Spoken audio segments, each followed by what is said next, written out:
നമുക്ക് ഒരു പ്രത്യേക അതിഥിയുണ്ട്. പേരൊന്നും ഞാൻ പറയുന്നില്ല, ആളെ കാണുമ്പോൾ തന്നെ മനസ്സിലാവും. Please good morning. ആവേശത്തിലാണല്ലോ, ഇന്നലെ മുതൽ കലോത്സവത്തിന്റെ വേദിയിൽ ഇങ്ങനെ നിറഞ്ഞാടുകയാണ്. നമുക്ക് ഒരു കുഞ്ഞു കലാകാരിയെ കൂടി ഇങ്ങോട്ടേക്ക് വിളിച്ചാലോ? തീർച്ചയായിട്ടും. ഉത്തരക്കുട്ടി ഓടിവായോ. ഞാൻ ഉത്തരക്കോടി നേരത്തെ ഒരു പരിപാടിയിൽ അവിടെ ഗംഭീര പെർഫോമൻസ് ആണ്. ഉത്തരയുടെ പെർഫോമൻസ് നിങ്ങൾ ഇപ്പൊ കണ്ടാൽ ഞെട്ടിപ്പോവും. അതിനു മുൻപേ ഈ തൃശ്ശൂർ എന്തൊരു വൈബാണെന്നേ. തൃശ്ശൂർ എന്ന് പറഞ്ഞാൽ ജന്മന വൈബുള്ള സ്ഥലമല്ലേ. ഇങ്ങനെ ഒരു സ്ഥലം നിങ്ങൾ ഇപ്പൊ ഈ രണ്ട് ക്ഷേത്രങ്ങൾ, ഇങ്ങനെ ഒരു സ്ഥലം, തെക്കേ ഗോപുരം അവിടെ പോയി കഴിഞ്ഞാൽ വേറൊരു വൈബ്, പടിഞ്ഞാറ് നടയിൽ വന്നാൽ വേറൊരു വൈബ്, റൗണ്ട് മൊത്തം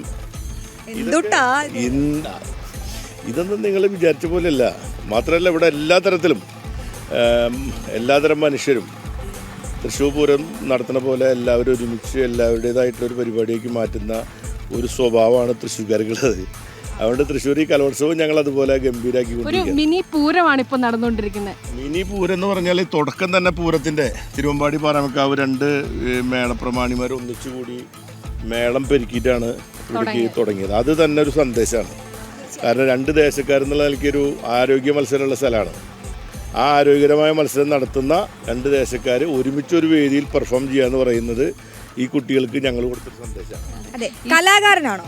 ഞാൻ അങ്ങനെ കോളേജിൽ പഠിക്കുമ്പോഴൊന്നും ഒക്കെ ഉണ്ടായിരുന്നത് തെരുവ് നാടകങ്ങളൊക്കെ അവതരിപ്പിക്കാൻ പറ്റുന്ന എന്തെങ്കിലും ഒരു രണ്ട് വരി. ഒരു സംഗതിയില്ല. മുഖം കാണാൻ പറയാൻ നല്ല പാട്ടുകാരനാണെന്ന്. ഇല്ല, പാട്ട് പാടാൻ പറ്റിയ ഒരു അവസ്ഥയിലല്ല ഞാൻ. പാട്ട് പാടാൻ അറിയില്ല. നമ്മുടെ ആസ്വാദകൻ ഉത്തരയുടെ പരിപാടി നമുക്ക് കാണാം, ഒരുമിച്ച് കാണാം. ശരി, ഉത്തരക്കുട്ടി എത്രാം ക്ലാസ്സിലാണ് പഠിക്കുന്നത്? ഞാൻ ഇപ്പോൾ +2 +2. ഏത് സ്കൂളാ? GHS പുത്തൂർ. അധികം വൈകിപ്പിക്കുന്നില്ല, നമുക്ക് പെർഫോമൻസ് കാണാം. Okay, ready. മൈക്ക് ഇങ്ങനെ വെച്ചാൽ എൻ്റെ ഈ കടക്കണ്ണുകളിൽ, എൻ്റെ ഈ ചിരി, ജാനകിൻ്റെ ഉടലിൽ ഓമ്പും അധികാരിന്റെ മോൻ കുട്ടിരാമൻ. ജാനകി, എന്തൊരഴകാ നിനക്ക്, എന്തൊരു ചന്ത, എന്തൊരു തുടുപ്പ. ഇനി കുട്ടിരാമൻ ജാനകിനെ ഒന്ന് അവർത്തി പിടിച്ചോട്ടെ. എന്റെ ചോയോത്ത് ഭഗവതി, എന്താ ഞാൻ ഈ കേൾക്കുന്നേ? മോൻ കുട്ടിരാമനോളുടെ കൂടെ പോയിന്നോ? ലക്ഷ്മി, പെറ്റ വയറല്ലേ നിന്റെ, കേൾക്കുന്നില്ലേ നീ?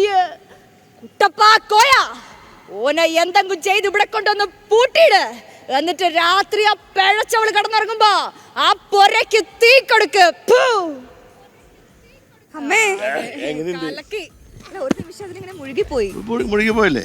വേറൊരു സാധനമായിരുന്നു അവിടെ കാണിച്ചത്. അത് വേറെ, ഇത് അതിനേക്കാൾ ഗംഭീര. എന്നുവെച്ചാൽ ഈ കുട്ടി 4ാമത്തെ തവണ ഉത്തര എന്ന് പറയുന്നുണ്ട്. അഭിനയിക്കാനൊക്കെ എവിടെയെങ്കിലൊക്കെ എത്തിപ്പെടും. മുഖഭാവങ്ങൾ ഇങ്ങനെ മിന്നി മറയുന്നത് മാത്രമല്ല, അത് വളരെ എഫക്റ്റീവാണ്. എനിക്ക് നമുക്ക് തോന്നിയില്ല ഒരു പെട്ടെന്ന് കുട്ടി നിർത്തിയപ്പോ എനിക്ക് അതിന്ന് കുറച്ചുകൂടെ വേണമായിരുന്നു തോന്നി. നമ്മളറിയാണ്ടേ ഞാൻ പെർഫോമൻസിനെ അപ്രീഷിയേറ്റ് ചെയ്ത് പറഞ്ഞേട്ടാ. കാരണം വെച്ചിട്ടുണ്ടെങ്കിൽ അത് നമുക്ക് ഈ കാഴ്ചക്കാരന് പെട്ടെന്ന് അവനെ ഫീൽ ചെയ്യിപ്പിക്കുക എന്നുള്ളതാണല്ലോ അഭിനയത്തിൻ്റെ ഒരു പ്രത്യേകത. അത് ഗംഭീരമായിട്ട് ചെയ്യുന്നു. എന്റെ അവസാനത്തെ കൊല്ല, അതിന്റെ ഒരു വിഷമുണ്ട്. അത് കുഴപ്പമില്ല, നീ യൂണിവേഴ്സിറ്റി അല്ല, സ്കൂൾ യൂത്ത് ഫെസ്റ്റിവലിന് വേറെ. നമ്മുടെ ഏജ് മാറുമ്പോൾ നമ്മളതനുസരിച്ചുള്ള ഇതിലേക്ക് മാറണല്ലോ. നമുക്ക് സ്കൂൾ കുട്ടീസ് പ്രായത്തിൽ നിന്ന് മാറാൻ ആർക്കും താല്പര്യം ഉണ്ടാവില്ല.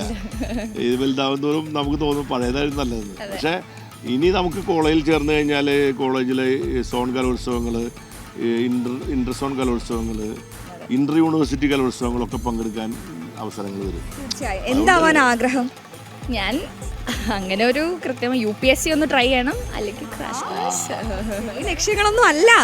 അത് ഇപ്പോഴത്തെ കുട്ടികളൊക്കെ പണ്ടത്തെ പോലെ MBBS എടുക്കണം, പിന്നെ അങ്ങനെ ചെയ്യുന്നൊന്നും വിചാരിക്കുന്നവരല്ല. അവരൊക്കെ ഇപ്പോൾ പല ഇപ്പോൾ UPSC ഒക്കെ ഇപ്പോൾ സാധാരണ പണ്ട് UPSCനെ പറ്റി സാധാരണ കുടുംബങ്ങൾ ആരും ചിന്തിക്കില്ല. അതാണ് നമുക്കുള്ളതല്ല എന്ന് വിചാരിച്ചിരുന്നതാണ്. എല്ലാ കുട്ടികളും UPSC പറ്റിയും അതുപോലെ ഉന്നത ബിരുദങ്ങൾ നേടിയെടുക്കാൻ കഴിയുന്നുള്ളൊരു കോൺഫിഡൻസ് നമ്മുടെ മക്കൾക്കൊക്കെ ഉണ്ട്. Thank you so much sir. അപ്പൊ എല്ലാവർക്കും നല്ല വാർത്തകളൊക്കെ വരുന്നുണ്ട്. രാഹുൽ മാങ്കൂട്ടവുമായി ബന്ധപ്പെട്ട ചില പ്രധാനപ്പെട്ട വാർത്തകളൊക്കെ വരുന്നുണ്ട്. അത് കൂട്ടിക്കലർത്തിന്റെ കാര്യം. അയ്യോ കുഞ്ഞിനല്ല, സാറിന്റെ അഭിപ്രായം. അല്ല, എന്റെ അഭിപ്രായങ്ങളൊക്കെ ഞാൻ പറഞ്ഞത് ഇത് ഇവിടെ വെച്ച് നമ്മൾ അഭിപ്രായം പറയാം. ശരി, okay okay fine, thank you. ഉത്തരയെ പോലുള്ള ആളുകൾക്ക് വേണ്ടി നമുക്ക് സമയം ചെലവഴിക്കാം. ഓക്കെ ശരി, thank you Uthara, thank you so much.